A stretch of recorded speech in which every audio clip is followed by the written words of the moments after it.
Good afternoon, all panel members and participants. A warm welcome to today's session hosted by Direct Tax Committee of ICI. It is indeed a pleasure to have you all here. Today, we have the privilege of delving into the intricate realm of taxation concerning charitable trusts led by the esteemed CA Falguna Kumar sir. In this session, we will explore the fundamentals and nuances of taxation applicable to charitable trusts, paving the way for a deeper understanding of this crucial aspect of taxation. Let's embark on this enlightening journey together as we uncover the complexities and best practices in navigating the taxation landscape for charitable entities. Dr. C.A. Falguna Kumar sir, an esteemed chartered accountant with over 45 years of experience, with an impressive array of degrees including MA, MCom, MBA, DISA, and a PhD, alongside memberships in prestigious professional bodies. Dr. Kumar sir's expertise spans tax, governance, and academia. His prolific career features over 500 technical papers, numerous lectures, and active involvement in charitable institutions, reflecting his dedication to advancing both the accounting profession and societal welfare. We are truly honored to have you here, sir. Your presence enriches our session immensely. Before we invite Dr. C.A. Falguna sir to share his invaluable insights onto the topic, I would like to invite C.A. Piyush Chartered sir, Chairman of Direct Tax Committee, ICI, who is a practicing chartered accountant for the last 20 years. He specializes in direct and indirect tax, appellate proceedings, and arbitration proceedings. He is a speaker on various topics of direct tax, a member of External Committee of Reserve Bank of India's Asset Reconstruction Committee, a vital contributor to WIRC publication on Vivad Se Vivad scheme, and he is also practicing litigation in direct tax as well as indirect tax. I would also request C.A. Kota sir, Vice Chairman of Direct Tax Committee, ICI, to provide with the opening remarks and give an overview on the topic Taxation of Charitable Trust. C.A. Kota Srinivas sir is a distinguished chartered accountant from Bengaluru with a BCom degree from Bangalore University and fellow memberships in both the Institute of Chartered Accountants of India and the Institute of Cost and Works Accountants of India. C.A. Srinivas sir has devoted over 2 decades to serving the accounting profession. His extensive contributions include leadership roles in various committees and councils, notably as chairman of the Bangalore branch and SIRP of ICI. Under this stewardship, initiatives such as distributing backpacks bags to CA students and conducting numerous educational programs, including the annual regional residential course on international taxation, have significantly impacted his profession. C.S. Srinivas sir's commitment to innovation and service is exemplified by his involvement in diverse projects and groups aimed at enhancing member welfare and professional development.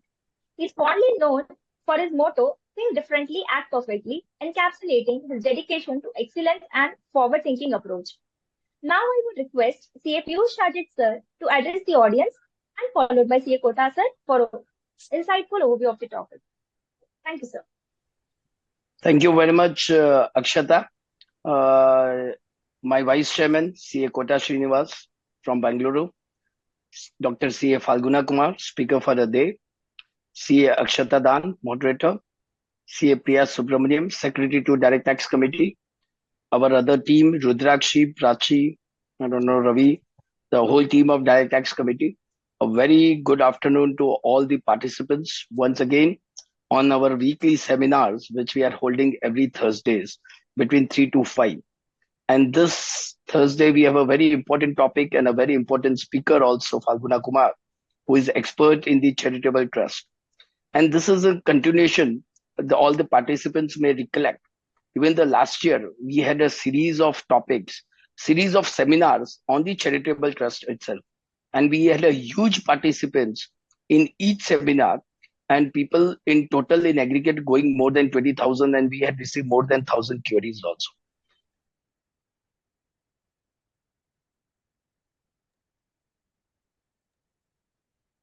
Sir, it was last year when the Form 10B and 10... can you hear me now? Yeah, now you're audible. Sorry. So it was the last year when the 10B and 10BB got revised. And for the first time when 10B and 10BB came, we all know a lot of responsibilities were placed on the auditors. And therefore, at the Direct Tax Committee, we decided to come with an implementation guide. That implementation guide was followed with these seminars wherein all the speakers who were the experts in the charitable trust audit, they attended and they tried to resolve as much query as it was possible. Similar will be our idea of this webinars for today also. And this been a part one. There would be also part two coming in. I'm sure my vice chairman would be briefing about it. Taking the implementation guide of the charitable trust ahead, as you all may know, the guidance note which is issued by the Institute of Chartered Accountants of India and by DTC is at higher pedestal when compared to an implementation guide.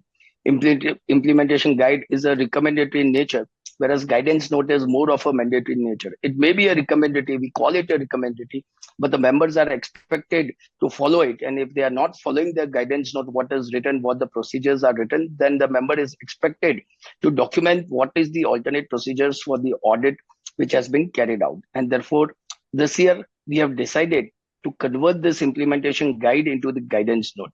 In fact, there was a meeting of Direct Tax Committee on 16th, wherein we have decided to come out with an exposure draft within a week's time.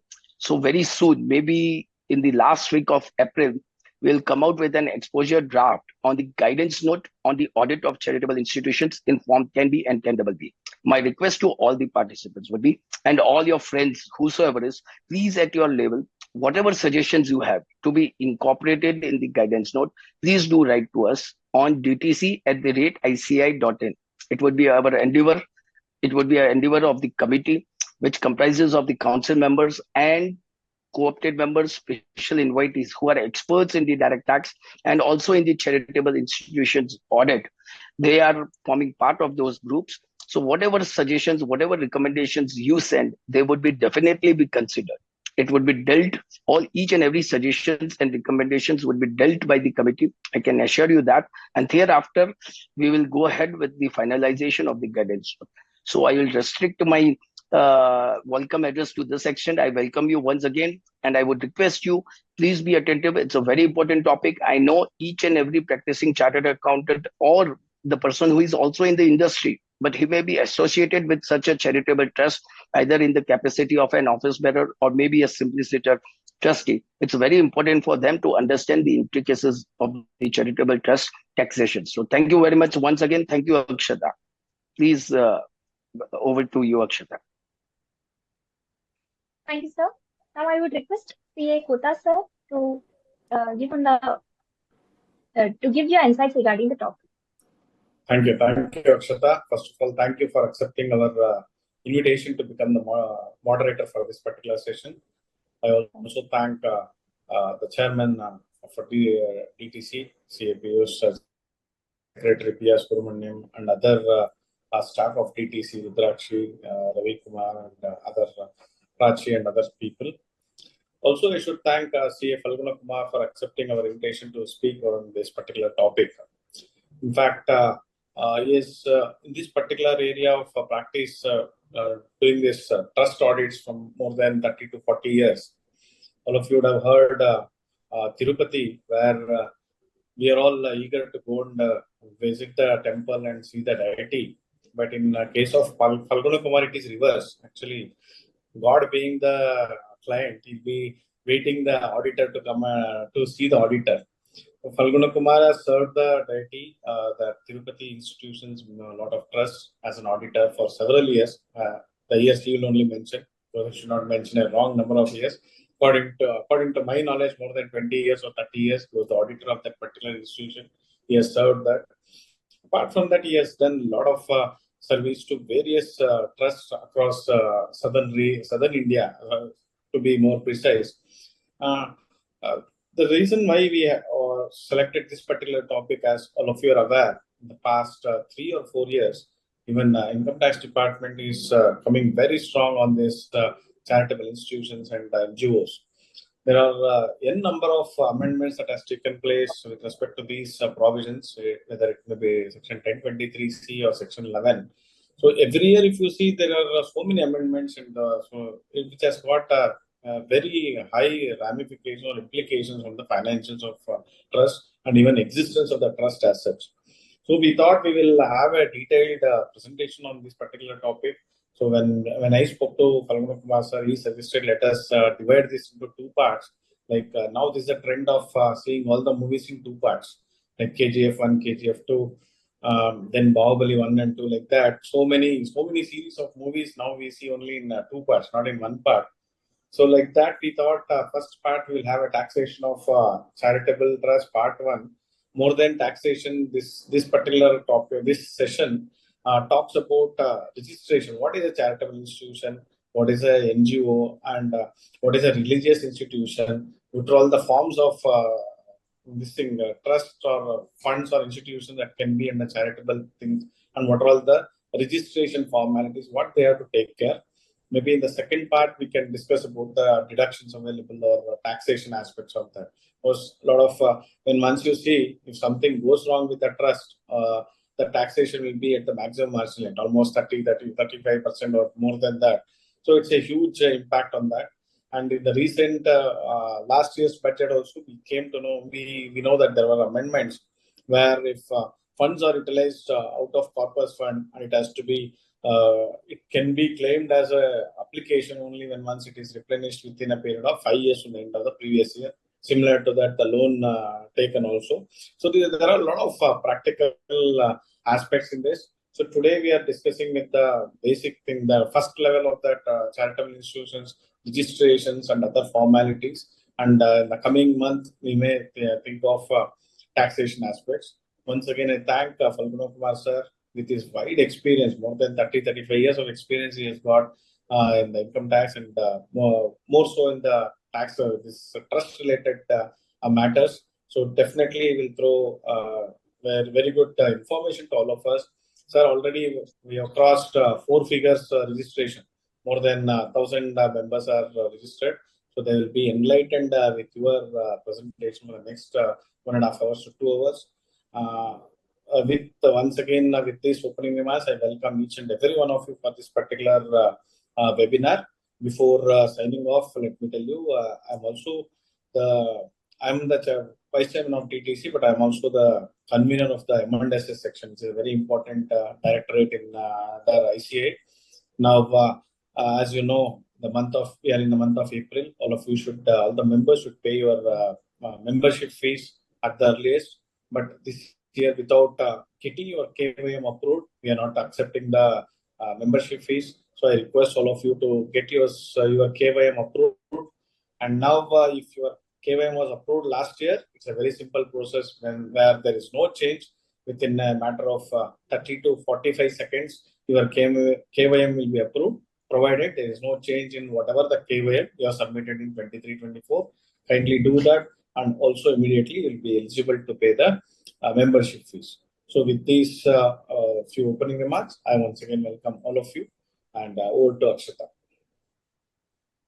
Thank you, sir, for the insightful overview of the topic. Now I request CA Falguna Kumar sir to initiate with the technical session.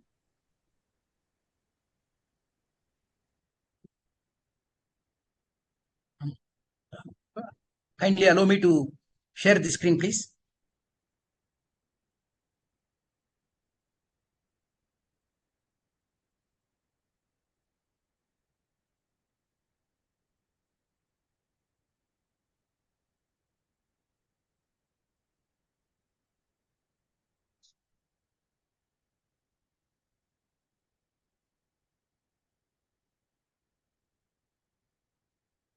Good afternoon. Chairman, CA Piyush Chatterjee, Vice Chairman, CA Kotta Srinivas, the moderator, CA Akshita Dan, and CA Priya Subramanyam, and CA Rudrakshi Sharma, and others, and beloved participants. It is heartening. And first of all, I must thank the Direct Tax Committee for giving me an opportunity to share my views on this taxation of trusts. And as rightly Kotta Srinivas has explained, that the first part up to 545, I will be dealing with this overall view of this taxation, the Income Tax Act, how it wants to give the exemption and when conditions of exemption are not satisfied,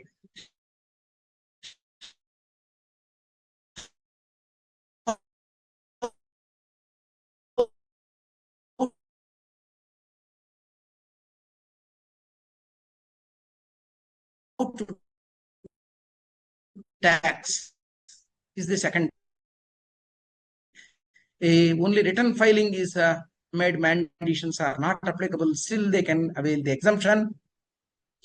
Whereas in many cases, the 1023C other clauses which need approval of the Commissioner of Income Tax Exemptions, or the Section 11 exemption one wants to claim, Section 12 AB now mandates a registration. So whether the Section 12A registration or 1023C approval, how to apply and what are all the difficulties and how they can avail this. And now the power of cancellation is also there to the CIT. So in which circumstances you can cancel and what is the procedure of this cancellation. All these things around 1 hour 35 minutes I'll be dealing, and the last 15 minutes I will leave for question answers for the members. So now I will start my session. Actually, the Section 11, 12, 13 and 1023C is a code by itself in the Income Tax Act. That is, the normal 5 heads computation is not applicable. So this is a code by itself. And in the society, we will have number of non-profit organizations. All the non-profit organizations need not be charitable organizations, need not be public religious organizations. But to avail the special code of taxation exemption, they must be either public religious trust or public charitable trust. So the definition of charitable purpose, Section 215, is very wide, having 7 clauses and the 2 provisos. So if one has to avail the income tax exemption, in which do and what are all the conditions attached to the section are more important. So one should know the object of the trust, activity, nature of activity, and then where he will fit into. Because it's not mere applying and then getting the registration or approval, but to conditions to be satisfied also are to be looked into. And then only, see, if the conditions are not satisfied after obtaining the registration, even if you are not renewing your registration, you are inviting a big liability under 115. Cancellation is proposed by the commissioner, then also a big liability will come. So we'll try to see this. That's why I say the topic of broadly trusts and non-profit organizations. So the trusts and non-profit organizations, government itself is having the duty to serve the public at large. So government promoted non-profit organizations will be there. Government promoted means government established or say government created. So the government promoted, Section 10 is having several specified bodies or say boards or say authorities. Second category is Section 1046. The third category is Section 1046. All others are private persons other than government, the others in the society promoted organizations. They are also non-profit organizations. So just I will go into this. Section 10 specified are, you have seen the local authority is the third government. As per the constitution, central government cannot levy any tax on the state government cannot levy tax on the central government. But the third government is the local authorities, as we know, municipalities. For them, the specified income, not any income. So you should please be reminded the words any income, specified income are there used in these sections.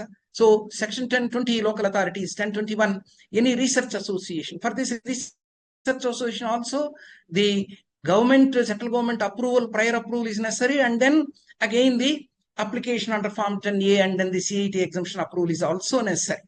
then the Armed Forces Welfare Fund, or say Employees Welfare Funds, Khadi Village Industries Board, or say public religious trusts like much temples. For example, the Golden Temple in Punjab is exempted under this 1023 BBA. Similarly, as in South India, the Tirumala Tirupati Devasthanam, TTD, his income is also under 1023 BBA. So like that, where the religious trust is, whether it is a church or waqf or say Gurudwara, promoted by any central or state government act, then this 1023 BBA will come. So this is unconditional. In the sense, they need not file any return of income also. So unconditionally, their income is exempt. Whereas 1024 registered trade unions, only some specified income is exempt. Whereas 1025, the Provident Fund, superannuation, they are also non-profit. But in the Income Tax Act Schedule 4, you are having a Part A, Part B, Part C. What do they say? The Provident Fund created by any organization, if it is getting recognition from the registered and recognition from the Jurisdictional Commissioner of Income Tax, then alone, subject to the conditions specified in that Schedule 4 of the Income Tax Act, their income is exempt. If they are violating, then it becomes a taxable income. So for the recognized provident funds, so similarly, 1029A, you are having a number of central government, state government commissioned, say constituted boards: Tea Development Board, Coffee, Rubber, Spices Development Board, Tobacco, Coir, Marine Products Exports Development Board, Agriculture Processed Foods Exports Development Authority. These are all unconditionally total income is exempt. So now the 1046. What is this 1046? Actually, the government promoted, whether state government or central government promoted, any body or authority or board or trust or commission, by whatever name called. Now, in 2023 Finance Act, here, other than 1046A, so after a while, within few minutes, we'll go to 1046A, what it is. Other than 1046A, all those government bodies which are established or constituted, so under the state or central provincial acts. So for example, the urban development authorities, because we are much talked about this Ahmedabad Urban Development Authority, Supreme Court decision, which has made this 1046 also undergo, because the decision has come on 19th October 2022, the Supreme Court decision. So the because of that, the section itself has undergone an amendment in the 2023 Finance Act. So here the 1046 is those government promoted boards, like say number of things, say for example, Pollution Control Board, Water and Drainage Board, Electricity Regulation Commission, say for example, the Nurses and Midwives Council, All India Council for Technical Education, which gives the approval for establishing an engineering college, All India Medical Council, Dental Council, like that, a number of boards, authorities, bodies. So they're all covered by this 1046, but the 1046 has undergone in 2023 the amendment saying that other than the 1046A, and the 1046A is another section introduced by this 2023 Finance Act. So the broad 1046 is cut into two, 1046 and 1046A. So the 1046 covers those other than this thing, and the 1046 is talking about specified income of this. So the 1046 advantage is the return of income has to be filed, but this 85% accumulation or say surplus income, the other conditions like say cash payments of 40 capital A3 or say TDS, all these sections are not made applicable for this thing. So the 1046 is because it's promoted by government, but the only condition is it should not have any commercial activity. So those who are not having commercial activity, then what is meant by commercial activity is explained by the Supreme Court in Ahmedabad Urban Development, known as AUDA decision. So the 1046, a number of institutions have been given. For example, central government promoted, I have quoted something, National Skill Development, Bureau of Indian Standards, or say the Aadhaar Act constituted a unique identification authority. So similarly, several states, every state government is having not less than 100 boards or commissions or authorities. For example, in every district nowadays, you are finding the district headquarter town or city being named as a urban development authority. Every district name. Similarly, water, river management, electricity regulatory commissions, every state government is having. Similarly, the livestock development or for students' sake, books, textbooks printing and selling corporation. So like that, you are having a state finance corporation, state road transport corporation. So many corporations, not less than 100, every state is having.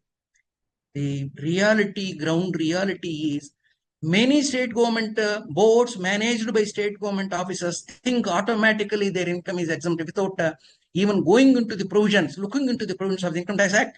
That's why in the past 2-3 years, hundreds and thousands of crores demand has been raised by the Income Tax Department on these government promoted, government established, government constituted boards, authorities. So they must understand that no one is above the law. So every government body must comply where they fit into, whether they have applied. 1046 also needs an application. There is no procedure like formal application, like application number is not there. Only application is prescribed 1046. So as per that application, with the early year 2 years audited accounts, they should apply first to the local commissioner, the exemptions, commissioner of income tax exemptions, and he will recommend it. And through his recommendation, it should go to the Principal Chief Commissioner Delhi, and then Principal Chief Commissioner Delhi will forward it to the CBTD for notification in the official gazette. Then only they can get this 1046 exemption. Another beauty of this 1046 is they can give for earlier years also the exemption in their notification.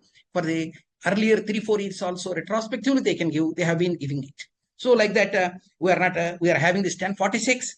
So the 1046 has been interpreted. The word "you should not undertake any commercial activity" means what is meant by commercial activity. The 449 ITR, there are 2 decisions, the October 12th one decision, and again the next month another decision is there in November. So these 2 decisions have come in this ITR. So here it said the commercial activity word applies even to this government, say urban development authority. In fact, they have applied this even to the CA Institute. So the number of more than 100 say cases bundled together in one judgment in that CA Institute is also there. Whether CA Institute is a charitable institution, because it comes in the advancement of another object of public, the 7th limb of section 215 definition. So this Ahmedabad Urban Development Authority also, like any other development, Ports Development Authority, in so many development authorities.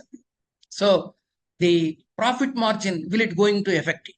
So like this, the court decision has substantially changed the scene. That's why in 2023, the 1046A has been brought into. So the public services sake, whatever they charge will not be there. So as a commercial receipt, like that, it gave elaborate decision. So one has to go through the decision. So the what is 1046A?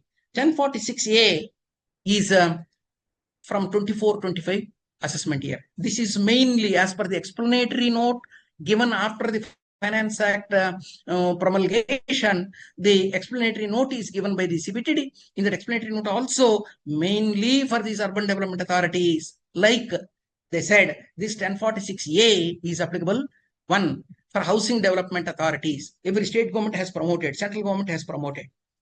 Planning development improvement of cities, there is urban or city, not necessarily urban, even rural. So the cities, towns and villages development authorities. So similarly, the regulating and developing of any activity for the benefit of general public also they say, regulating and developing. So there are several, for example, real estate, RERA, real estate regulatory authority. So it is also regulating. So like that, there are several, say, development authorities for the sake of public. So similarly, the regulating any matter for the benefit of general public arising out of the object for which it has been created. So these 4 are the broad guidelines. So those which fall in these 4, though earlier they have been given 1046, they should apply under this 1046A And from 1046A application has not yet been prescribed to my knowledge as on this date also. So the old application of 1046 has to be used, and with the earlier 2 years accounts, they should apply. So had for March 31st, 2024, they would have got 24-25, but now as the application has not been prescribed, even if it is now possible in April 2024, if someone applies this 1046A application in the old 1046 application itself, then also the CBTD may recommend and the notification may come even for early year, that is 24-25, and early years also they may give. So this is the central government should give a notification. So in that notification, from which year it is applicable and the conditions, what they want, they will specify. Here you please note, the 1046 is the specified income, whereas 1046A, because of the predominant nature of the public serving public cause of the general public utility, they said any income, that means the total income, any income, it will get exempt. So 1046A is much broader because of the decision, so Supreme Court decision. So one has to utilize this, because lack of knowledge, many government bodies, because this 1046 and 46 applicable only purely for government boards, authorities, say commissions, so or the trusts which are created. So if they are not availing this unnecessarily, the income tax department, under which section you got the exemption? If you are not having showing any exemption section, then automatically they levy the tax, and hundreds and thousands of crores have been levied already in the past 1 year itself. Several thousands of crores demands have been raised on these public authorities, which is the reality. So I request all the practitioners in each state government, when hundreds and hundreds of these public authorities are there, public government constituted boards, authorities are there, it is better they avail this opportunity, thereby not even a rupee tax can be paid.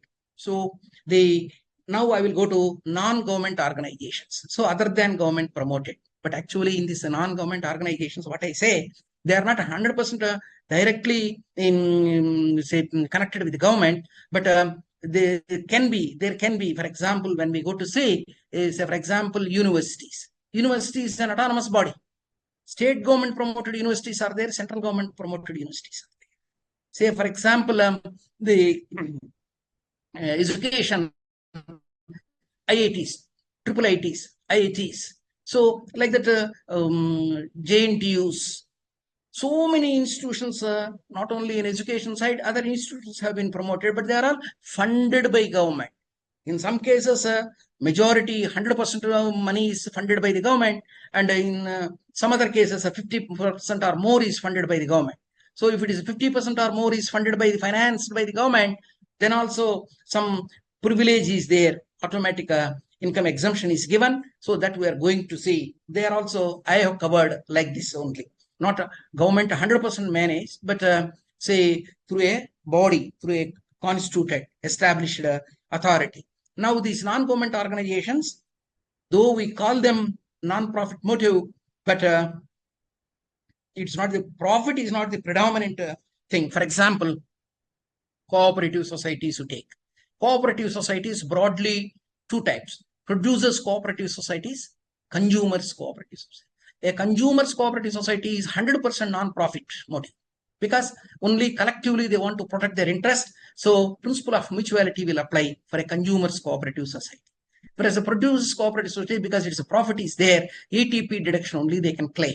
A producers cooperative society. Similarly, mutually aided cooperative societies act is there. So every state government has brought it on the statute. So these mutually aided cooperatives also self-help groups, generally we call them.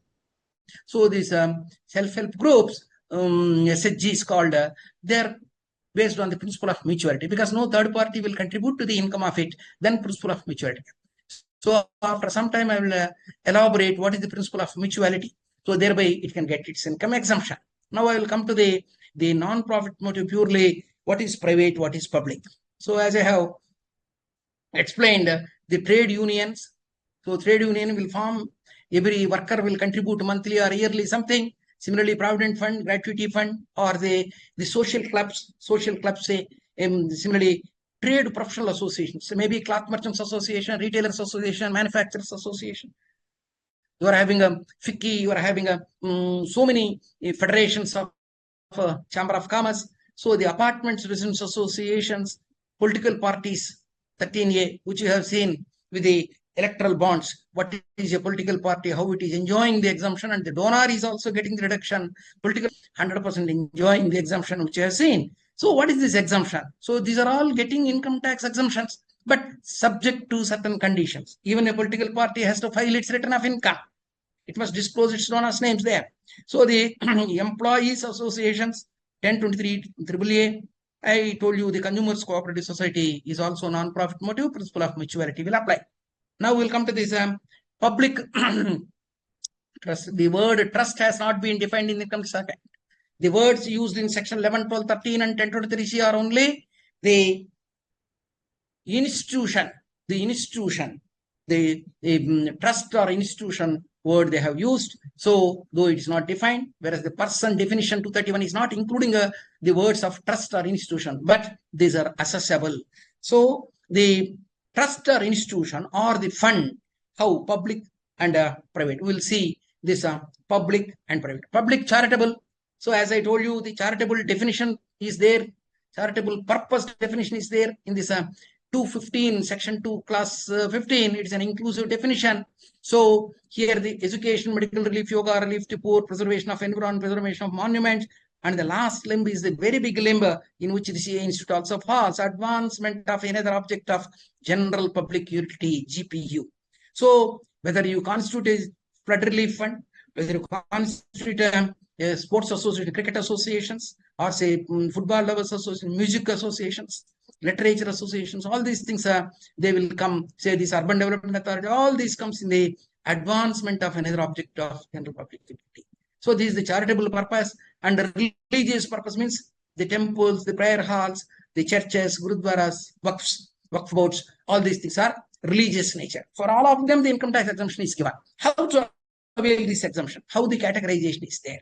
For example, it can be a Section 8 company under the Companies Act 2013, a limited company. It can be a Societies Registration Act 1860. Every state government has got its own, say, subject to that other 1860 Act, state government is having its own Societies Registration Act. So a person who wants to undertake such a religious activity or charitable activity can constitute this, can promote this either as a trust or as a company or as a society. So the Constitution makes no difference. Broadly, we call all these as trusts.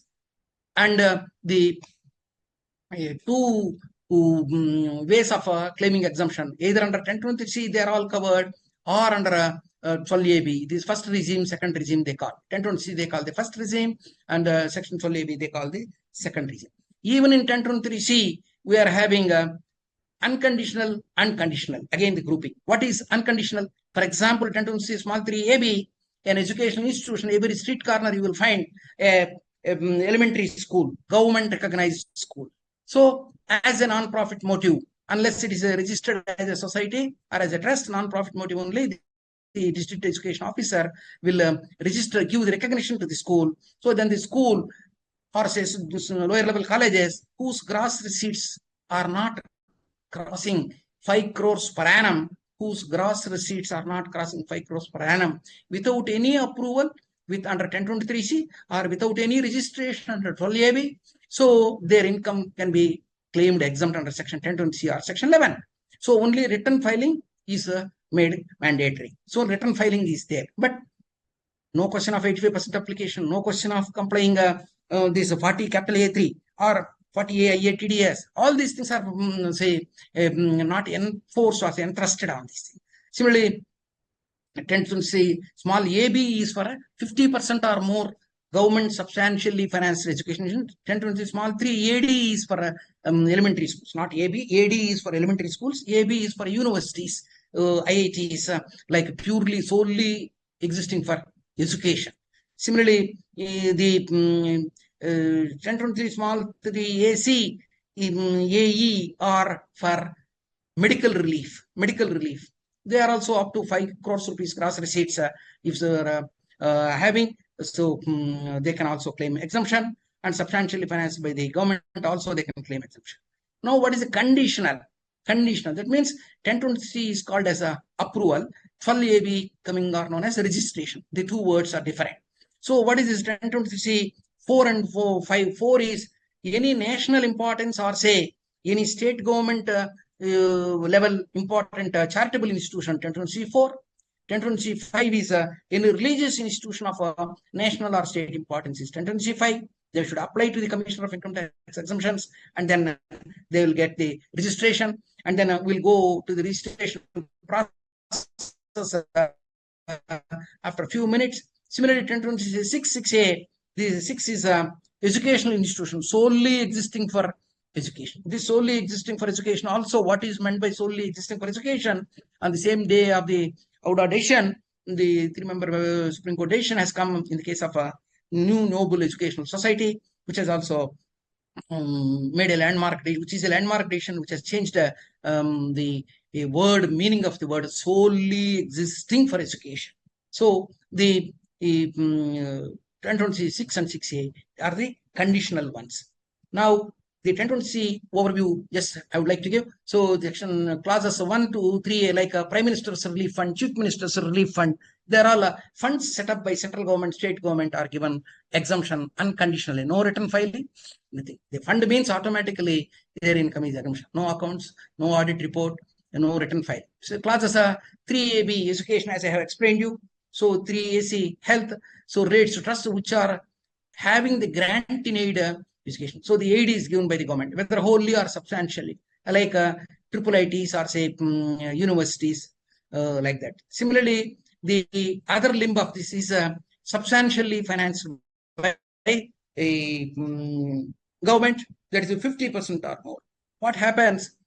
A state government promoted university, initial 4 years, 5 years may have more than 50% government funded. So thereby, without any registration, its income is exempt. In a particular year, it may fall below 40%, because nowadays universities are also asked to be self-reliant. So self-financing courses they start. Every post-graduation, every degree, every research things also self-financed. If they start, then the government's funding will come down below 50%. Then at that time, they cannot have this automatic route. They have to apply and then get the approval, either 1023C or they should go for a Section 11 exemption by complying the 12AB conditions. So this what is meant by substantially financed is given in Rule 2BBB. So the trust existing solely for education purpose, the medical relief, and these are small institutions. So for them, return filing is compulsory. But why the return filing is compulsory? They may deposit cash 1 crore, 2 crores in a year. Based on the PAN number, the bank data will go to the risk management system. The Insight, the income tax portal, will automatically take the PAN number. Oh, this much cash is deposited. If they are not filing the return of income, they will issue now the new 148 capital A B notice they will give. They get the information. Then they may pass the order. If they are not satisfying that is existing solely for education, their income is totally exempt. Proving before the assessing officer is very difficult. Then automatically the Section 148 notice is given by passing an order under 148 capital AD. So it is better, all of them, though unconditional exemption is there, return filing, if they do with that PAN number every year, getting their books of accounts audited, though no audit report is prescribed for these institutions, small institutions. The general audit report is sufficient. They can avoid this notice from the department. Nowadays, several small schools are also getting a lot of demands because they are not understanding these procedural things. They are not replying properly. They are not proving in the initial inquiry itself, 148 capital A inquiry, they are not proving that they are solely existing for, say, education. Their government recognition, their receipts, number of strength. So all these things, unless they prove, so the officer will put it for scrutiny. Then it is very difficult to satisfy under the faceless assessment scheme. So this 1023C, I am continuing. The nationwide or any state importance charitable institutions cover under small 4, small 5, nationwide religious or say statewide or nationwide important religious institutions. the commissioner exemptions can give this approval. So relates to existing solely for education, as I told you, more than 5 crores. Still you want 1023C only. You are not opting for Section 11 exemption. Then you choose this thing. So all these subclasses are having codes. When you are applying, the whole problem nowadays in the past 2 years is a code. The form 10A is only one form, is having several codes. 19 codes are there in form 10A. One form, column number 1, your PAN number. Automatically, when you go drop down, you take the form in the income tax portal login, automatically your PAN number will. Question is, what is the code applicable to you? If you go to the notes of this form, then they are having a 19 codes, 14 plus say 12 plus 7, say 19 codes are there. So which code you have to select? You want to see, it will refers to the subsection 12 capital A 1 small ac subclasses. So you should be very careful. Otherwise, say the applying the application will be rejected, and say unnecessarily time will lapse. A previous year may extend, protrude into the another previous year, thereby to rectify the mistake within the same year. If you can rectify, again you can apply also technical mistake, but the previous year ends, thereby you cannot avail the benefit. So the New Noble Educational Society, as I told you, these from Andhra Pradesh only, these the erstwhile Andhra Pradesh, the case has gone from Hyderabad to the Supreme Court level. It is given the education must be scholastic education, though there are more than 200 decisions of what is meant by educational purpose. Now it is a new solely existing for education, means only scholastic education, not other types. So they have, Supreme Court has finally has put its thumb on it, not for the purpose of profit. Then means what is meant by not for the purpose? A thin markup should be there. If the profit margin is, the income, surplus income is more, then also it is it cannot be held for naught. So now it also said, the Supreme Court on 19th October 2022, it said, for the hereafter renewals, such educational institution which want existing solely for education, if the state government, in the state, respective state government, there is an act which registers these charitable institutions, you should first register there and then come to income tax department. This also is held by the Supreme Court. So maybe by 2022 October, so many have got this 22 to 23 to 26, 27, 5 years renewals. But now when you go for the renewal in 2025, so because last 6 months, just before the last 6 months, you should apply. So then the condition of registering these education with the local state governments, say Charitable and Endowments Act, registration is made mandate. Now I have given this table a comparative chart of compliances. So this comparative chart of compliances is an easy, ready reference. So the small institutions, as I told you, educational purpose, substantially financed is small 3AB, below 5 crores, so small 3AD, above 5 crores, the 6, that is education and 26. Whereas medical, small 3AC, substantially financed by government, and small 3AE, the below 5 crores. And then 6A is the other medical institutions which are above 5 crores. So this 1023C, whereas the 1023C, national importance or any state government important charitable institution, any charitable purpose. These are solely existing educational, exclusively for medical relief. Instead of using the word medical relief, they said the treatment, illness treatment, including convalescing, like that they used the words in 1023C. The charitable and religious institutions broadly used, because 12AB also dealing with the charitable and religious institutions. So this no, only return filing, yes, except that all others, there's a audit report is not prescribed out. Now you have seen that 10B, 10BB, which is made applicable for 23-24 assessment year, very, very difficult you to fill up that application. The audit report itself, it needs a lot of understanding. So similarly, all such things are not there because they are all funded by government, or say they are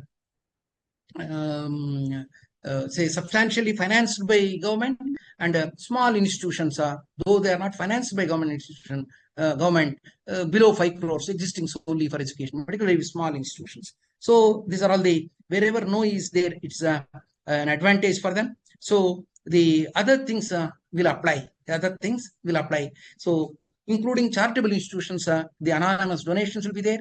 Whereas for religious institutions, anonymous donations, 115 BBC will not apply. This is the overall idea, just where the compliance is there, just I have given.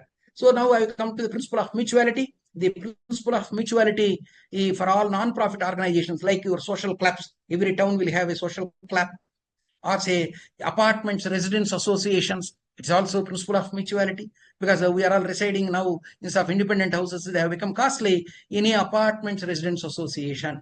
So there it will come, principle of mutuality will come. Similarly, consumers cooperative societies, they come in this principle of mutuality.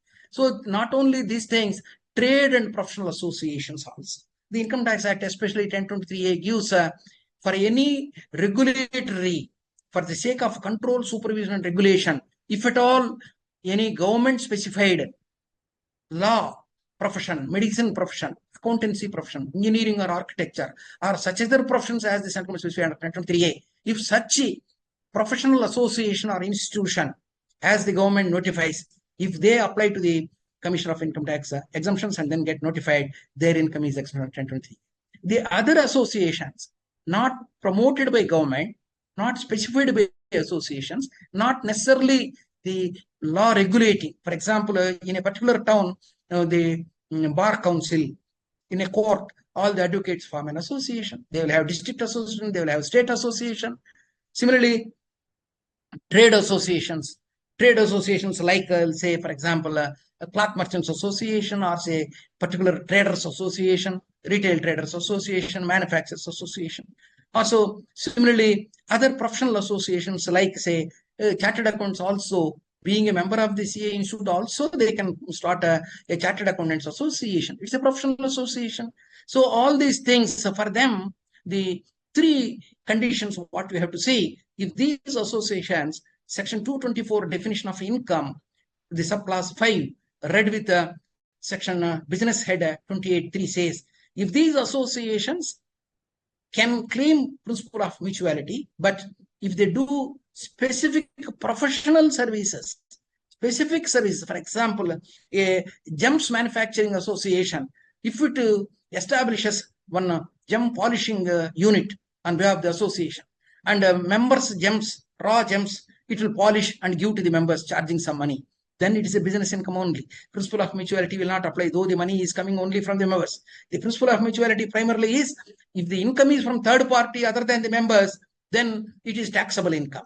So there is no specific section, but the taxing provision here, it is there. For them also, a deduction is given under 44A. The deduction 44A says, in a particular year, what the members pay as members' fees is falls short of the expenditure generally incurred for protecting, for developing this association, common activities, then that loss, that excess of money under the head business can be set off against the business income to the extent of 50%. So that is 44A. So the trade associations, partly mutuality principle will apply, and partly taxable if they do any specific service. The principle of mutuality is such an elaborate one. The Income Tax Act, no section is mentioning about principle of mutuality. Courts have held it for the past 4 or 5 decades. So the Bankipur Club, so many decisions are there. The CBTD circular number 11 of 2008 also, because they brought the 2 provisos to the charitable purpose definition, 7th limb, advancement of another object of publicity. They brought the 2 provisos in 2008. At that juncture, they brought a big circular. In that circular, they mentioned that the principle of mutuality will apply even now to the trade associations. So it clarified in that circular that both principle of mutuality and charitable purpose can coexist. That's why I have to mention here. So the trade association, not only say, for example, manufacturers association, not only for the sake of their particular rice mills association, or say some other manufacturers association. They not only for their individual benefit, but to serve the cause of the society also. to conduct some charitable activity also, they can have this thing. They can coexist. This is what the board circular has said. So if they do charitable activities, to separate in the income and expenditure accounts, principle of mutuality based income and expenditure account, the other charitable purpose. So both the things they can take together, and then they can claim it. They can have registration and under section 12A, and then they can claim income exemption under section 11 also. On this, 2-3 decisions I have given, which are landmark decisions in this principle of mutuality, where if it deals purely with members, the commercial nature, trade commerce nature cannot be attributed. This was so held in this Bombay Presidency Golf Club in 2012. And similarly, a recreational club, though by name it is a recreational club, but the membership is so wide, from villages, from women, from youngsters, from old age people. A number of types of members are there across the section of the public. Then also they can get registration fully, and then this section 11 exemption, they can have it. This is also 2009 Mumbai ITT decision, and the other Delhi High Court decision in the case of Indian Habitat Center held that if charitable activities are predominant, so this is a members controlled, but the object is charitable activity to the public, then principle of mutuality can be ignored, and only section 11 exemption can be given. They are entitled to. This is all about the principle of mutuality. Now I will go to the 12(1) AC, the Income Tax Act, which was brought by the Finance Act 2020, and we are having several subclauses. Actually, it is a transition period. Now the transition period is over, so now we need not deal much about the old regime, unconditional registration, no question of renewal, perennial. So whereas now the present regime is 5 years only the maximum registration. So the registration can be given.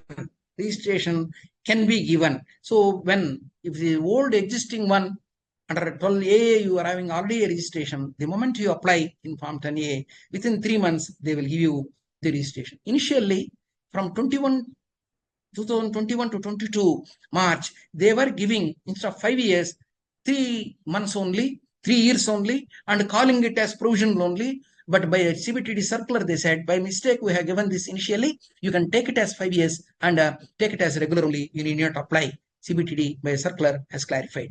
Similarly, if it is registered under the new regime, so then if they apply and within the 5 years period, they give for 5 years, last 6 months prior to the expiry of the set period, again they should apply. So for another 5 years. So they will see whether in these 5 years it has really served for the objects, the genuineness of the activity, genuineness of the objectives and the persons, and how they have dealt with. An activity report also they will carve for.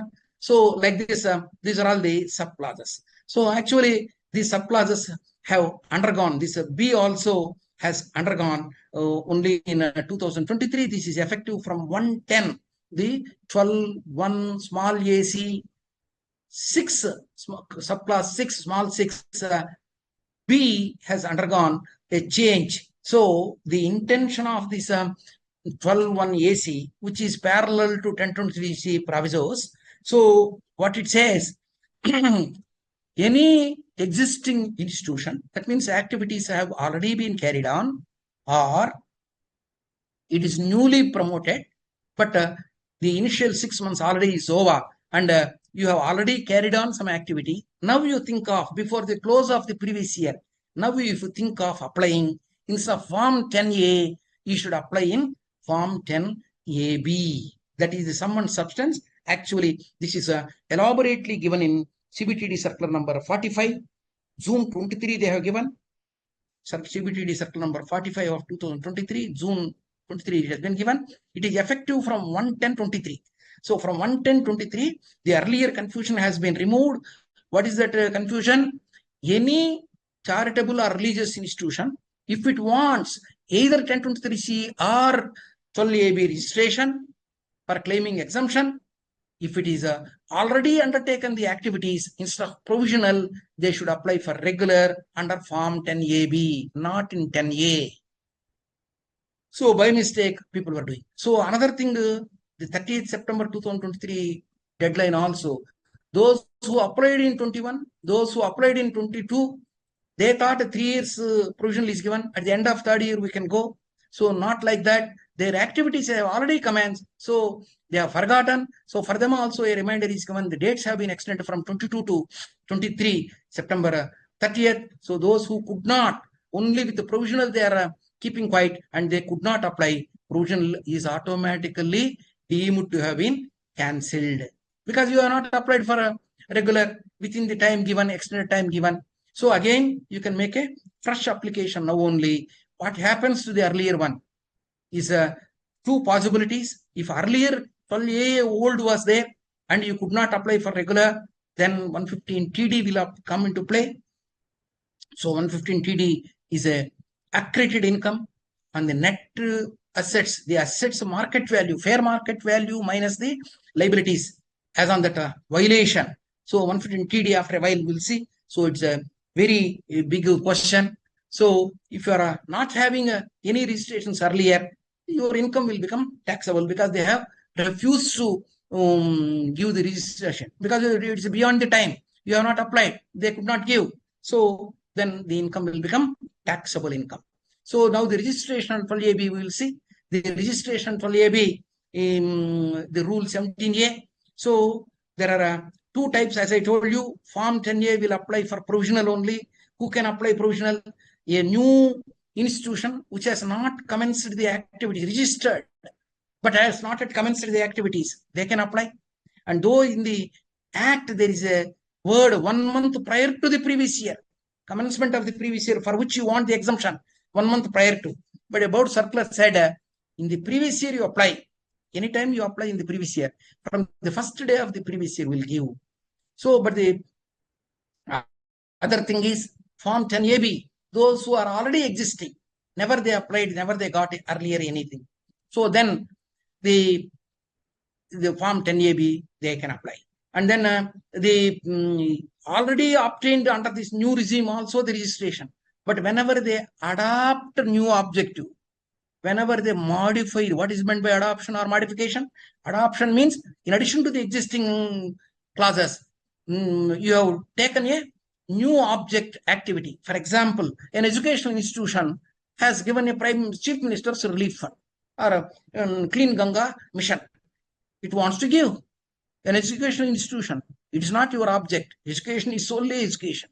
Then you want to give a chief minister relief fund, prime minister relief fund, or some other public cause only, then it is adoption of your objects.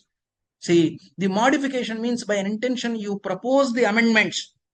So within 30 days of adoption or modification, unless you apply, your old registration will automatically get cancelled. In the audit report also one clause is there. Whether they have adopted, whether they have modified these objects, auditor has to look into it. So similarly, if the 5 years period is going to expire before the expiry, 6 months before the regular expiry, or if the first provisional is given and then 3 years time is given for provisional within 3 years or within 6 months from the date of commencement of activity. So then you must again come back to 10AB form and should apply. So activity is commenced, and if you have not claimed section 11 or 10C earlier, then also you can apply under 10AB. So this is about this application. What are the precautions to be taken in this application? Actually, first I will deal with the application, whether 10AB or 10A or 10AB, the instrument, copy of the instrument or the registration certificate, a company registration certificate or a trust deed copy of the instrument, or else if it is a age-old mutt or say 200 years old, 300 years old institution, you cannot have the copy of anything. Only the declaration given by the existing trustees is sufficient. If you are already having FCRA, foreign contribution regulation, that copy, the earlier 12AB rejection, if at all there, though the rejection could have been got rectified by going to the tribunal on the rejection of the CIT registration order, you would have gone to tribunal. But even then, you should tell the fact that earlier it has been rejected. And then last 3 years accounts, self-certified accounts. Then if at all it is having any business activity, there are 3 types of businesses, 11.4, 11.4A or section 215, the commercial activity, the provisos. So which type of business activity, and that business activity are you having section 44A audit report, that also you should attach a note on the activities carried out. What sort of charitable activities or say religious activities you have carried out, that you have to evidence detailed activity report you should give. Again, if it is a 10AB, the provisional 10A is simple. 10A is having around 21 clauses, whereas 10AB is having 27 clauses.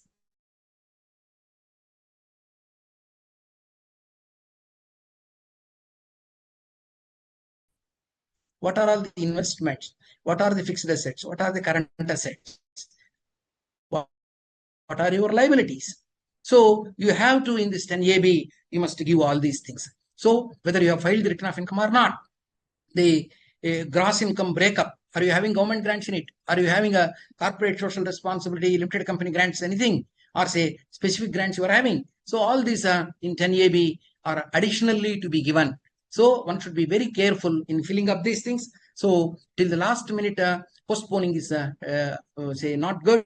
So the application, what are the requirements you should correctly give. Why I say in this form 10A or 10AB, you should meticulously, correctly give. Even the members, promoters, authors, their name, their PAN number, their email ID, their other Aadhaar ID, everything you should meticulously give. Why? Because in 2023 Finance Act, for cancellation, earlier 6 conditions were there in section 12, capital AB, subsection 4. The 7th condition also is included in the 2023 Finance Act. What is the 7th condition? Any false or any incorrect information, incomplete information is given in the original application. Based on that also, the registration can be cancelled at any later time. So inadvertently, not with an intention, inadvertently, if you had given any information, a false or say incorrect. Incorrect means not giving information also is not correct. So you are having a rejection, you have not mentioned. Or you are having some FCR registration, you would not mention. So you say modified or say adopted other objects, you are not mentioned. So any small thing, even if you forget, then the application itself will fall within this 7th limb of section 12 capital A before. For rejection, it amounts to a very serious thing once the application is rejected. So as I told you earlier, so it is better meticulously. Why I say the code numbers, either form 10A, which is having a 21 codes, 19 codes, or 10AB is having around 15 codes now. So the code number which you select will refer to the notes on that form only to section. So this code will refer to section. Unless you go to again to the section, which clause will apply to you, particular situation, whether old one renewal or say provisional one becoming regular or regular one again becoming a second regular 5 years, which clause you have to take, that you should mention. Similarly, within that clause also, nature of activity, third class. Second is code in that application, form 10A or 10A. Third is nature of activity, whether purely charitable, purely religious, charitable come religious. Number of objects will be there. The first thing is the instrument which you are giving, is it having the requisite clauses? Not only the object should be minimum, not elaborate 10, 20, 5, maximum 4 or 5 or 6. More than that, if you give, definitely it will become a cause for rejection. Object should be limited. As per the objects, your activities also should be evidenced. And then the other clauses which I am going to show you. So these clauses are there or not, you amend them and then you apply. So all these things are necessary. Otherwise, say your application will become an incomplete application, and then the declaration is a false declaration. So after applying the CET exemptions can inquire. What is the scope of inquiry? Earlier were limited scope. Now these amended in the past 2 years, 2022, the amendments have come. Say whether the objects of the trusts are falling within the ambit, the public purpose, the medical relief, education, general GPU, like that. The genuineness of the activities. After the objects, the genuineness of the activities. See, similarly, the activities undertaken are not bogus, are not, say, namesake, record sake. Donations, in some of the cases, department has seen donations are bogus, expenditure is bogus. So like that, they want a genuineness of activities, means we want to give this tax exemption only for the genuine activities people. Simply, other thing is compliance of such other law. You must give a declaration that there is no violation of any other law. For example, an education institution, if it applies for this thing, every state government has given guidelines under the Right to Education Act. Have you complied that guidelines, the fees, or say the admissions under the Right to Education Act? For example, your street corner elementary school, 25% of the seats should be given. The government prescribed people, students should be admitted. The downtrodden or say poor people, like that, the government selects those people. The people can apply, and so you recognize school if you want the exemption. So then, have you complied to the Right to Education Act? If it is not complied, then the commissioner, after inquiry, can say you are not complied with the other law, which is one of your main objects, material to your objects. So then this thing. So on this compliance of other law means a number of decisions have come. So even if they have find some fines in the income tax manager account, you avoided, you say violated some other thing. That's why you invited the fine. No. The late fees, for example, ESI, PF, late filing, you would have been penalized. They are not the question of compliance of other law, only which is material to the object. If it is violated, only the commissioner can reject your application, either in the original or in the renewals. Similarly, if 1046 is updated, 12A registration gets automatically. This is there in section 11, subsection 7. In section 11, subsection 7, it says if you want this 1046, you should forego this 12AB. If you want to 12AB, already you are having 1046, that you should forego. So like that, mutually exclusive, they have brought in section 11.7. Still some confusion is there on it, but anyhow, the only one thing you can get. But the courts held in a particular year, you are having section 12A registration, and you are still within the smaller limit of automatic exemption, like 1023 small 3 AB or AD, then you can avail, because it's unconditional. You are satisfying those conditions also. Though you have a 12AB registration, you avail that section 10 exemption, and you file the return. So the 1023C exemption can be availed. Other than 1023C, no other section 10 exemption can be availed once you have 12AB registration. So that's how the interpretation. The registration is effective from the first day of the previous year. That means within the previous year in which you apply, from that first day, they will give the registration. If they are satisfied, for all this 6 months time they will take. And then I give the precaution that, as I told you earlier, necessary clauses to be there in this instrument. What are the necessary clauses? The necessary clauses are like this. Section 11.5, always will invest the money as per section 11.5 specified mode. We will not say go other than 11.5 mode. That is a negative condition in section 13. So trust is irrevocable. So similarly, dissolution at the time of dissolution to a similar institution having 12 ATG only will transfer the assets. No amendments of objects, not other things. Actually, for objects amendment, you should take the prior permission. Whereas for administration rules, or say admitting one new trustee, appointing one new trustee, or say trustees retirement, for all these, though there are changes, though originally mentioned trust deed, or say every year in the society elections, a new person will come, old persons will go.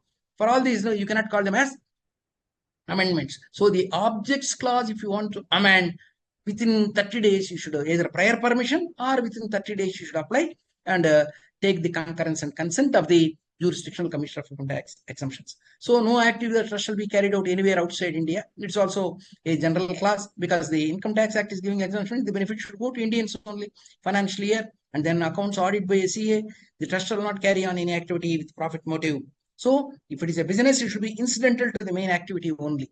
So that's how the clauses should be there. These clauses better, you, if not there, amend.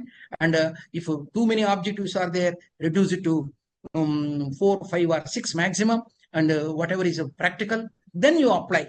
Then you are bound to get. Now the cancellation provisions, we'll try to see. What is cancellation? Cancellation means after giving the approval under 1023C, or after giving the under section 12AB the registration for section 11 exemption, if there is a cause as specified below, that is, if there is a specified violation. the word specified violation because the income, specified income is taxable. There is a word used in this section 11, 12, 13, specified income. There is a section 13.3, specified persons. So 3 places the word specified is used in these sections. So this 12AB4 is having specified violation, means the have applied for other than registered objectives. You registered for 4 objectives, 5 objectives, you have taken a 6th objective, you used the money, then also it is a specified violation. Any business activity which is not incidental, even if it is incidental, you have not maintained separate books of accounts. What is incidental, what is not incidental also is a big controversy. For example, educational institution running buses, maintaining a hostel, is it a business activity? If small margin of profit is there, it's not a business activity, separate, no separate books of account, not necessary, number of additions. Whereas the officer may say, no, you are hiring the buses and charging the bus fees, so then it is a business activity. Why can't I refuse? You are not maintained separate books of accounts, only one P&L account, and you are not produced a separate set of books of accounts. So it is a specified violation. Why can't I cancel the issue? So a number of additions this side, that side are there. So what is meant by business definition and what is a business activity? One should be very careful, and more, instead of erring on the wrong side, better you try to comply. Understand these words and then try to comply. So similarly, a hospital is there, it is having a pharmacy. So pharmacy, they purchase the medicines and they sell the medicines both to the inpatients and the outpatients also. So now they may say pharmacy is a business activity because you are selling for a marginal profit. You cannot sell for loss every medicine. So then is it a business activity? There are decisions both sides, and the majority decision is pharmacy is not a business activity, it's incidental activity. But incidental activity means it's a complementary activity to the main activity. So not necessary separate set of books of accounts. Similarly, applied for private religious activities. So a public religious trust, if it is going for private religious activities, it's a violation. Similarly, a charitable institution, if it uses this money, applies its money for a particular caste, religion, or caste, then automatically the charitable activity falls within the specified violation, which will become a cause for cancellation. Activities are not genuine, registration conditions not complete. Actually, the registration conditions along with this Form 10AC or 10AD, the registration certificates, they put the conditions. Those conditions are more important. They give, if it is a 1020C approval, if you want, they give 8 conditions. If it is 12AB, normally they will give 11 conditions. Originally, they gave 18 conditions. Because of one Bombay High Court decision by CBTD circular, they removed those last 7 conditions. So maximum 11 conditions for 12AB. And if it is a 1023C subclasses, if you apply for approval, 8 conditions.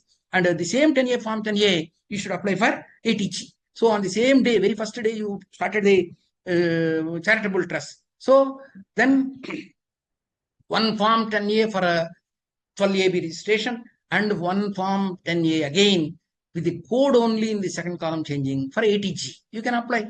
So they may give, because activities have not commenced, they will give you provisional, and within 6 months of commencing the activity or maximum 3 years, you apply for regular in Form 10AB. So then also in the regular also, they will give the conditions. Those conditions are very, very important to you. When you are doing audit also every year, the auditor must look into the registration certificate, look into the application, original application, on the basis of which the registration is given, and the registration conditions also meticulously they should see whether this institution has followed or not. Because the conditions, unless you satisfy the exemption, is not there, and ultimately it becomes a specified. The auditor has to specify there is a specified violation because they are not satisfied the conditions based on which the registration is given. So not complied with any other law. So though a management representation letter you will take, but whether it is complied the other law or not, the 2023 Finance Act has used this 7th limb. The application is not complete or it contains false or incorrect information. Incorrect information means the omission is also incorrect, or giving non-genuine or say correct information is also incorrect. Omission is also incorrect information giving. So these are all the specified violations.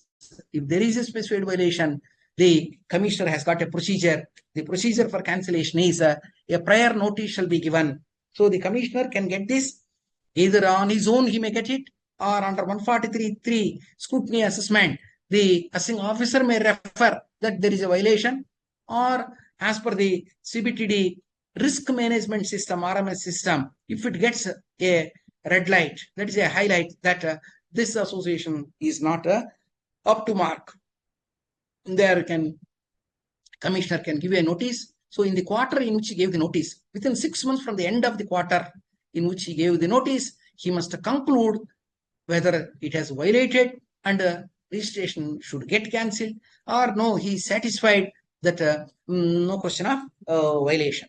There may be a possibility, just a legal thing I tell you, that because this is a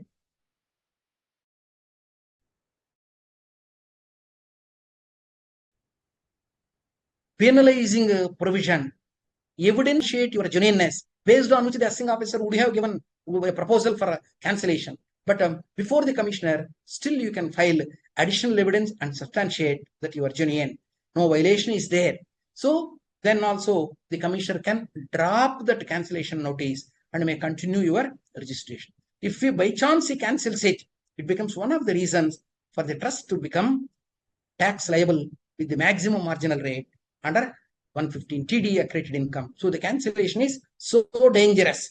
So if the registration is refused or say cancelled, if the application refusal is there or cancellation is there, so because it has not applied for in time, then also 115 TD will get attracted. If merged with different objects entity, so two entities may get merged, but the object should be similar.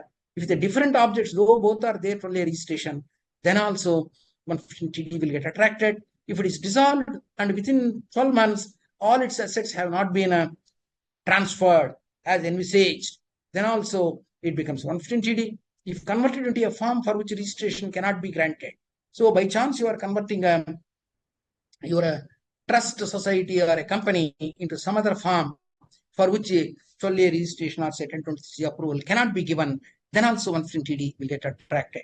So the procedure for cancellation is a peculiar thing for which the assessee, all these things are electronic mode. Actually, from the day you apply for registration,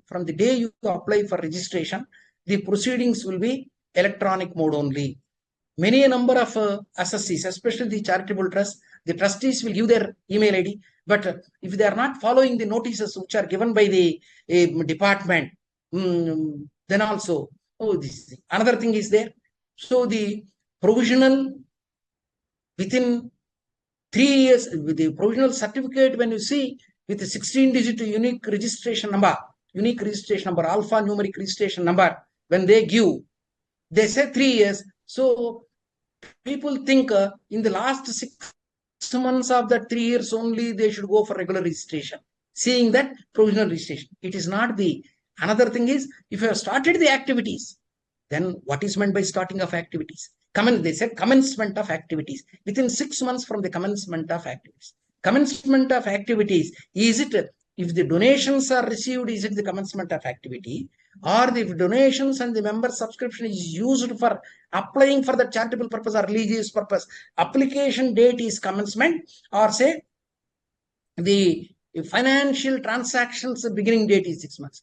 Better, the broader view is when you start the activities as per objects, that is the commencement of activities. So within 6 months from the commencement of activities, you need not wait for 3 years. You should apply. If you don't apply, belatedly when you apply, number of notices are being issued by the commissioners of the jurisdictional commissioners saying that why you have not applied within 6 months.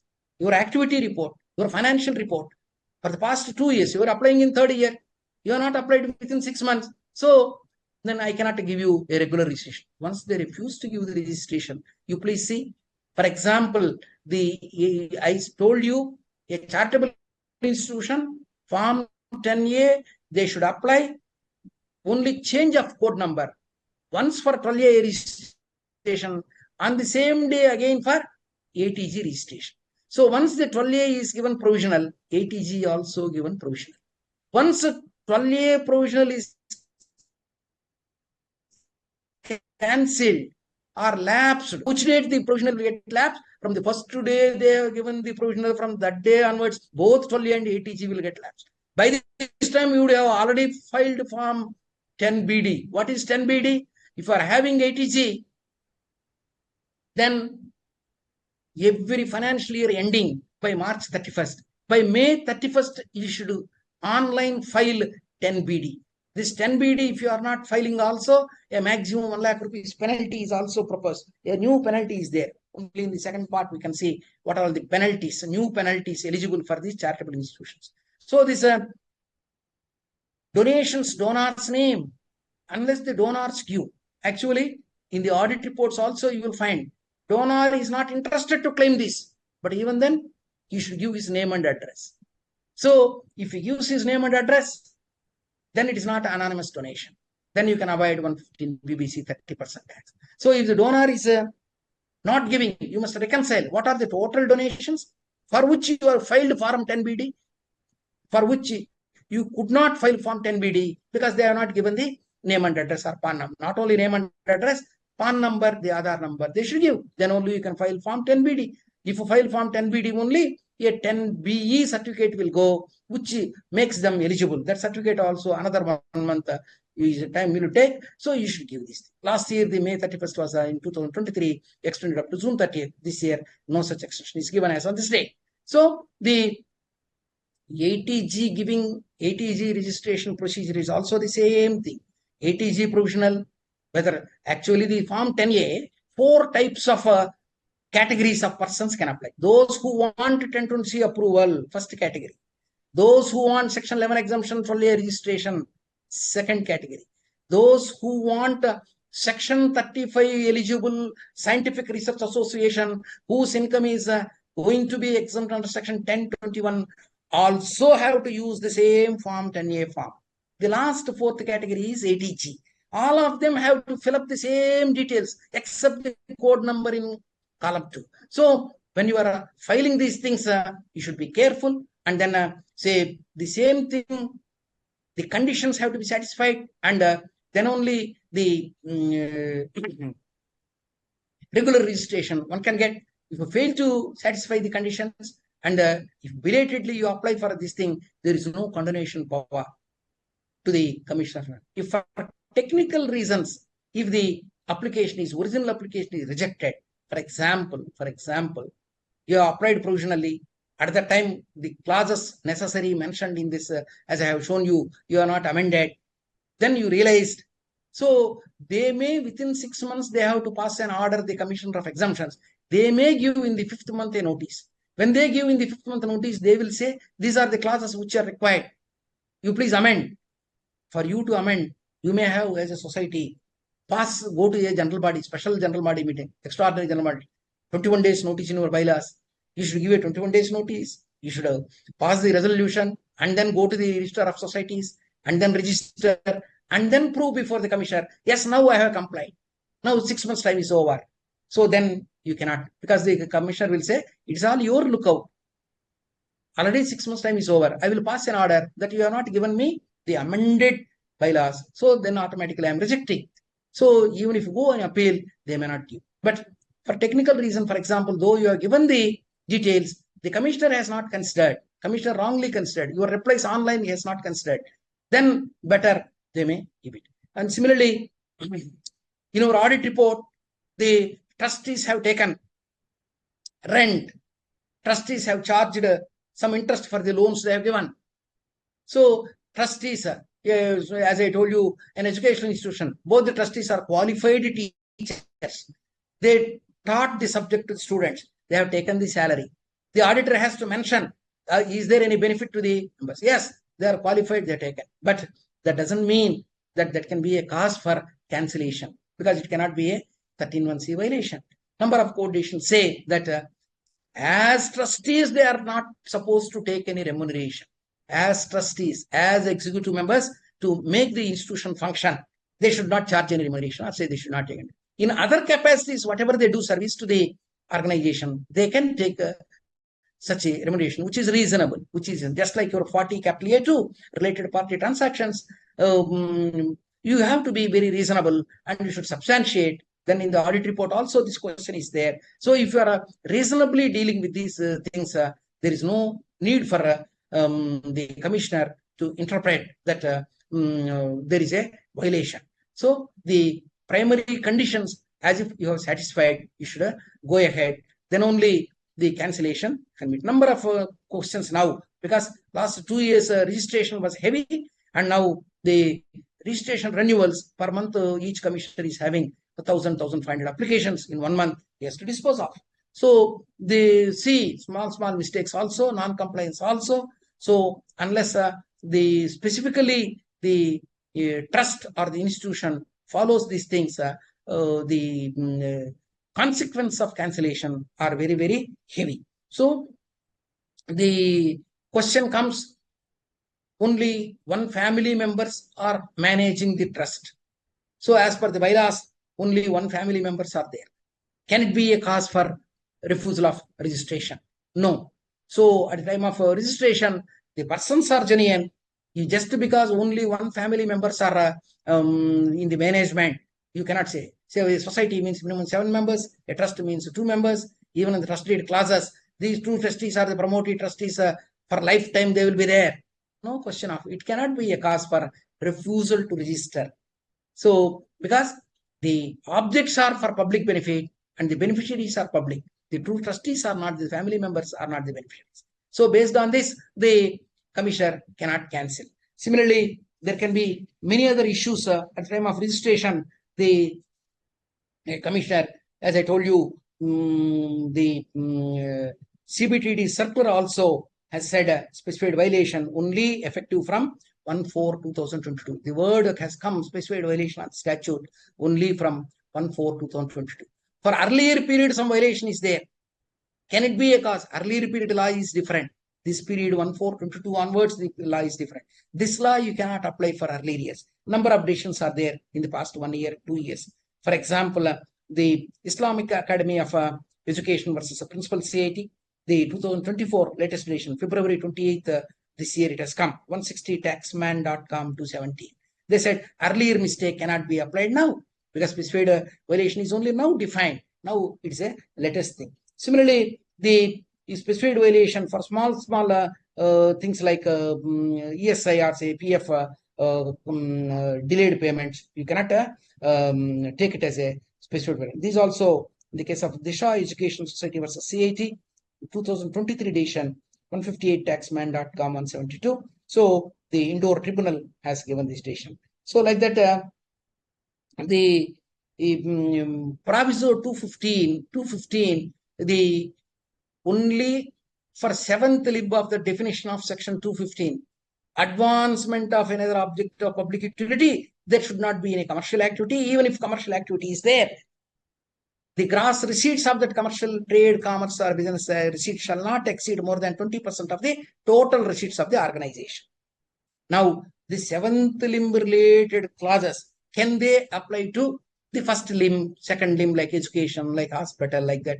They may say, so the officers by mistake may propose, or even the commissioners may say that you are having some commercial activity. No, the word commercial, as I told you, the Supreme Court, what is meant by commercial activity has been dealt by the Supreme Court in the case of Ahmedabad Urban Development Authority case, so which I have cited earlier.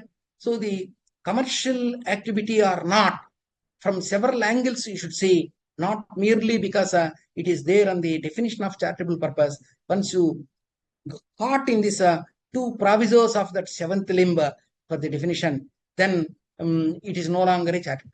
Based on that, for example, you have violated also, based on 20% crossed also, can it become a cause for cancellation? No. For that 1 year, you are not eligible for section 11 exemption. Your registration cannot get cancelled because it's only inadvertently it crossed 20%. Doesn't matter. Only for that 1 year, the exemption can get forfeited during the assessment. But from second year onwards, if you bring below 20%, still you can continue this. So like this, on this registration and cancellation, number of questions may come. For example, the Reserve Bank of India promoted a new institution, the online payment settlements authority. So online payment settlement authority, the Reserve Bank of India. So the issuing authority may say, is it charitable? Yes, it's advancement of another utility. You have to give. Court tradition has come. So the Reserve Bank promoted also. The government may think, the income tax office may think that is not for public purpose. So similarly, the advancement of another object of public utility is such a wide word where the commissioner may say, for example, an institution, under Section 135 of the Companies Act, every company, if it is in the profits mode, last 3 years average profits, 2% of its profits, it must apply for corporate social responsibility activities specified in the company's schedule. So either it can form its own trust, or say Section 12A be registered society or trust, and through it can spend, or some other organization it can spend. Now, when you go for a new trust registration, only for the sake of corporate social responsibility expenditure, can the registration be refused? Is the question. So the commissioner refused, saying that yours is a company promoter, you promoted this trust, and you say that it is only to meet the corporate social responsibility expenditure. Can you do that? No. The commissioner's refusal is not as per law. So this is so held in the Delhi 8080 in the case of Nanak Chand Jain Charitable Trust. So here it was so held, though it is only to carry on the CSR activities. This is a 91 taxman, this 2018 edition, 91taxman.com 197. So the commissioner cannot refuse to register because your object is only to meet the corporate social responsibility expenditure. It is also for public benefit. As per the law, you are entitled to. So like this, number of registration and cancellation questions, lot of issues can come, but what the law says, unless we are thorough, we have to debate, discuss, and try to convince the department, because it is for a larger interest of a public. As I told you, this social responsibility, the sake of public when you are doing it. But here one should be careful. Every state government is having beverages corporation. What is the purpose of this beverages corporation? Only purchasing the liquor, wines manufactured by private people and then selling it to public, because every state government is getting lot of income on this. Can this beverages corporation, is it for a public purpose? Can it apply under 1046 or 1046A or 12A? Nothing doing. It cannot apply because it is a purely commercial activity, not in the interest of public. The indirect arguments are government will get the revenue, government revenue will go to the public only, government revenue will not go to any person, nothing doing.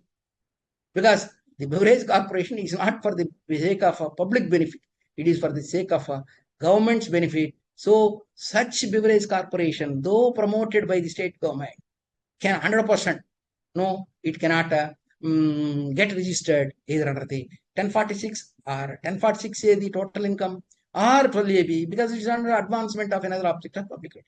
Whereas if you compare the textbooks corporation, the government prints the textbooks and with some subsidy, it distributes the textbooks to students at a subsidized rate or say lower rate. It is not a profit motive at all.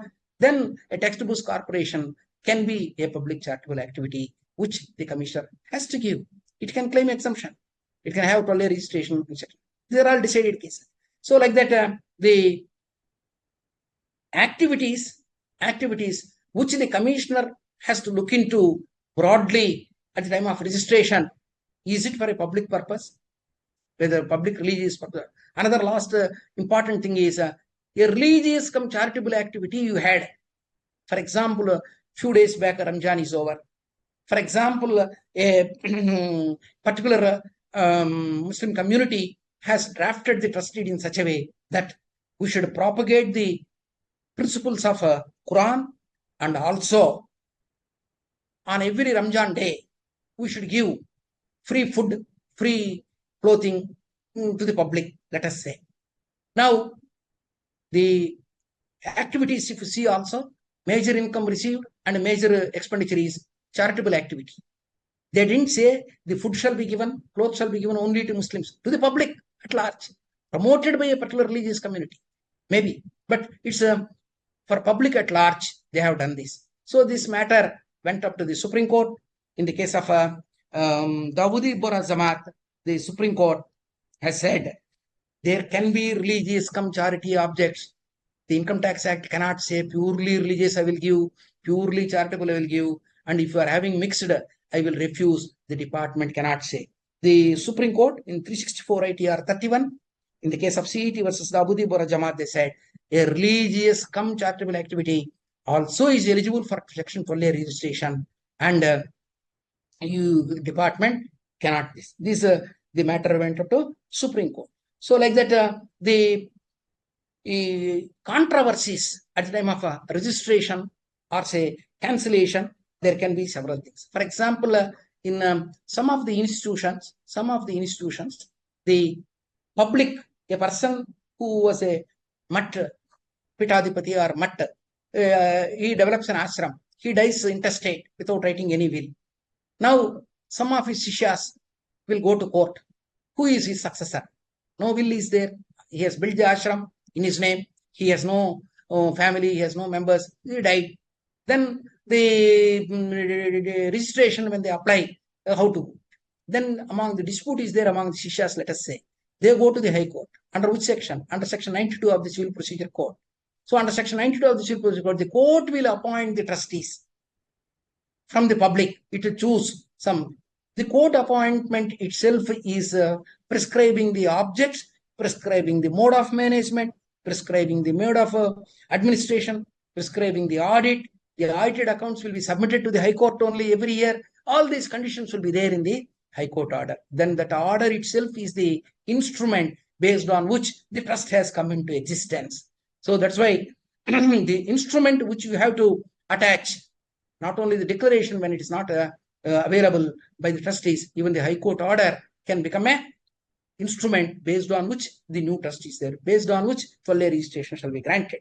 So like this, the number of causes, permutations and combinations are many. So at the time of registration, some lapse the department tries to find out, but as practitioners, we should justify the cause, and we should go through the legal precedents, and we should see that the institution will get this income taxation. As I gave you the broad idea that unconditional registrations are there, conditional registrations are there, and the conditions to be satisfied is becoming too much complicated because of the amendments year after year.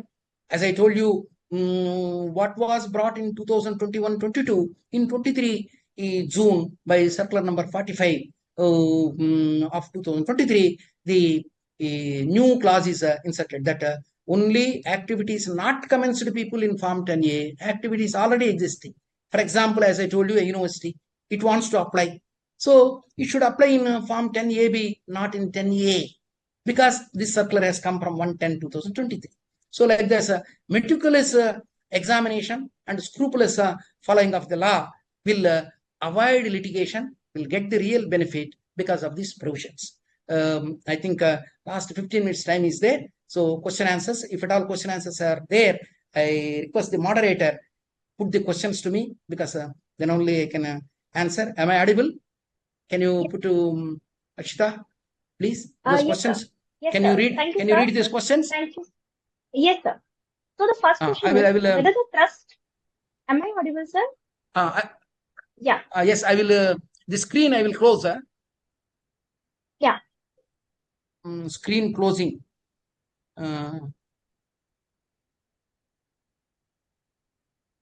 So, or you can. That's okay. That's you okay. can. I'll ask you the questions. I will. Please ask the question. So the first question is whether the trust registered under Section 12AA can file updated return and claim deduction under Section 11 and 12 of the Income Tax Act. Yes. Yes, because the Updated return is coming under 139.8A, the U return, 139.8A. Yeah. Nowhere else it is prohibiting that Section 12A registered trust cannot. Only thing is the other negative conditions you should not. The negative condition, loss carry forward is not there. Refund claim, though you have a TDS, your income is totally exempt, you have TDS, but refund check you cannot go. You forego your refund. Then you can file. Yes, updated return can be filed, is the answer. Second Next. question is whether private trusts are taxable at MMR. Private trust. This is out of the syllabus question, but anyhow, I will try to answer. So we are talking about public trust only here. The beneficiaries are public, it is a public trust. If the beneficiaries are few identified people, then it is a private trust. The difference between a public trust and a private trust is beneficiaries, not the management people. If the beneficiaries, who gets the benefit out of the trust income, if they are identified people, it is a private trust. In the private trust, two types are there. Private trust, definite income, that is a determined trust, undetermined trust. If three beneficiaries are there, three beneficiary shares are 1/3, 1/3, 1/3. It is a determined trust. Determined trust, normal rates only. Undetermined trust, margin margin. Secondly, if the private trust is carrying on business, maximum margin rate. If the private trust is not carrying on any business, though it is undetermined, normal rate only. So this is out of syllabus question, but anyway, I answered. Then Form 10A is applied in year 2021 for registration under 12A and also ATG exemption and provisional registration received valid up to assessment year 2026. Subsequently, no other communication is received in this regard. Do we presume that this itself is final registration? yes, two things. In 21, when you applied, if you had already got earlier 12-year registration and for 5 years you got this, then no need of a second time applying. Earlier, without that you got, then it is provisional. That communication gap, technically communication gap is there. You applied in 21. Are you having earlier registration also? As per the amended act, you applied Form 10A. Then for 5 years only, you need not second time apply. This is the answer. Next. NRI can act as a trustee or is there any problem? Repeat, please, pardon. NRI, non-resident Indian. Now, NRI can act as a trustee or is there any problem regarding this? No, NRI also can be a trustee. NRI also, because he is Indian resident, NRI also can be there, but he cannot be the sole trustee. Some other trustees also should be there because it should be operative, it should be administered from India, not totally from outside. That is the answer. What is the difference between Form 10AC and 10AD? 10AC normally is given as a provisional one and 10AD is given as a regular one. 10AC is normally given as a provisional one, but it is not necessary. It's not necessary. Based on the clause which you apply, it decides. So 10AC normally is provisional and 10AD is normally final one. That is the difference. Okay. Next is, what is the remedy if there is a delay of 15 days in filing the Form 10AB for renewal application of registration under Section 1023C? It should 15 have been days. filed before, it should have been filed before 30th September, but it is filed on 16th October 2023. The Then institution was no remedy at all. So for delay, there is no. You see, the Income Tax Act, especially the charitable trust, two places very harsh. Return shall be filed within the due date.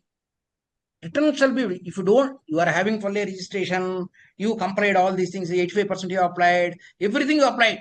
But if you don't file the return in time, exemption is gone. Similarly, this application, if you don't file within the time, there is no remedy at all. There is no condonation of delay. Maybe if there is a genuine cause of something, they may try with the CBTD under Section 119(2). But CBTD also may not enter because sufficient time is given, you are not applied, then automatically lapse. Condonation of delay provision is there. Whereas number of circulars, either for Form 9A, Form 10, Form 10B, Form 10BB, for all these delays, number of circulars have come from time to time, for year to year. They condone the delay, and up to 365 days condonation of delay is with the Commissioner of Income Tax Exemption power. Beyond 365 days also, Principal Commissioner of Income Tax Exemption Delhi can condone if there is a reasonable cause. So condonation is only available for them. For return filing, for this application filing, there is no delay condonation provision. Yes. Next. Does non-approval from the Office of Charity Commissioner regarding unsecured loans from related party obtained have a bearing on the 12AA registration of the trust? See, the Charity Commissioner's approval only in the case of Maharashtra and Gujarat, the Mumbai Public Trust Act 1950 and the Gujarat Public Trust Act, only these two states are having the Charity Commissioner's role, because the charitable trust or religious trust first should get the registration with the Charity Commissioner and then come to the income tax. In all other states in India, such a Charity Commissioner's role is not there as on the state.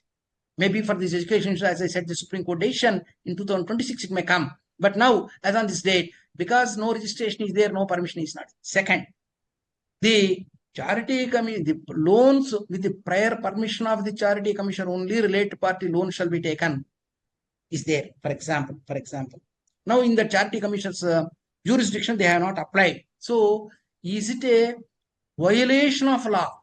See, the word violation of any other law, if it is there, while applying the clause is there, no other law is violated.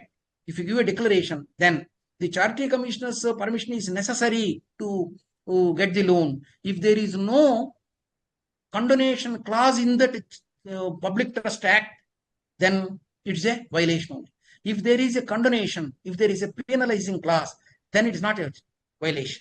So, violation of any other law means there can be some lapses, but which are to be rectified under the same law. It is only not a substantial one, the venial breach you call. So, there is no substantial violation. So, it's only a procedural thing. So, procedure is rectified. Then automatically it cannot become the reason for the Commissioner of Income Tax to refuse the registration. That's the answer.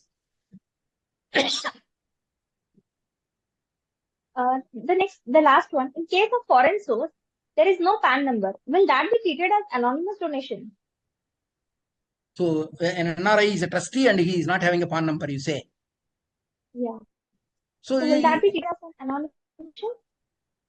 No, his identification number he should give. There are 7 codes, I think. So in that form 10A or 10B, the trustees, promoters, identification, different codes are there. Driving license, first PAN number, Aadhaar number, and then driving license, then election code. So like that, there are 7 alternatives. I think one of these things is passport also is there. So definitely you will have passport. So that number you give. So if not this PAN number, that substituted among the 7, any one if you give, ID is proved. That's how the answer. Okay. Thank you, sir. Thank you, C. Falguna Kumar, sir, for your exceptional presentation on the taxation of charitable trust. Your comprehensive PowerPoint covering pertinent sections, provisions as per the Income Tax Act, and case studies, providing invaluable insights into this complex subject matter. Your meticulous attention to detail and thorough explanation of crucial sections such as 1046, Section 1046A, do's and don'ts while applying for registration, additional details to be focused for Form 10AB, how will the scrutiny matters be attracted, the comprehensive chart of compliances, procedure for cancellation and cancellation of registration as per Section 12AB, 4 and 5 have greatly enhanced our understanding for the taxation landscape for charitable entities. Your expertise and dedication to sharing knowledge are truly commendable, and we are incredibly grateful for the opportunity to learn from you. Thank you. I thank all the participants who have given a patient listening, and I hope the Direct Tax Committee will organize the part 2 also, which is more crucial. This is only an introductory part, whereas the crucial exercise of dealing with the figures, without figures we have dealt with the subject now, but dealing with the figures and then coming out without tax liability is a much more crucial exercise. Number of intricacies are there. We hope we can deal in part 2. Thank you all the participants. Thank you all the on behalf of Direct Tax Committee, ICI, I extend my heartfelt gratitude for your invaluable contribution to our session on the taxation of charitable trust. Your dedication to sharing knowledge and enriching others is truly commendable, sir, and we are immensely grateful for your time and effort. Thank you once again for your exceptional presentation, sir. We would like to thank CA Piyush Chajit, sir, and the entire DTC team to conduct such a wonderful presentation on such topics, and we request for such more topics in future for enlightening all of us. Thank you once again, sir. Thank you. Thank you, sir.